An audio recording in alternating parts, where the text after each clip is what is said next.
Kumakain pa siya ng tao. Mabuti tao sa gabi. Napakaganda na sinabi mo dahil dyan. Tawagin na natin. Ay, mamaya na tawagin yung guest natin. Nag-Yossi. Yossi! Yossi Malasi! Okay mga kapatid, magbabalik po tayo ngayon. May bastos. Technical problem po. Pasensya na po sa inyo lahat.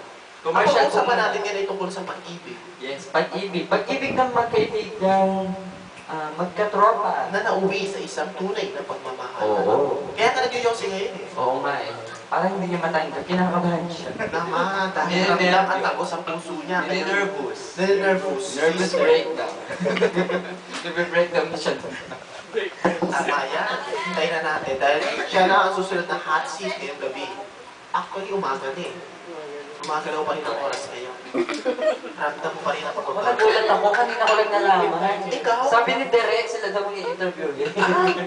Nalaman Ngayon mo. ko lang nalaman. Grabe po. Ako sa akin hindi sinabi. Naramdaman ko. Ay, grabe. Ano nang naramdaman mo? Tumibok ang puso. Ano yun? Makaibigan. Kumintig? Naman. Kung dati ang heartbeat ba tawag doon, pulse rate, may 22 pounds ata tawag dyan.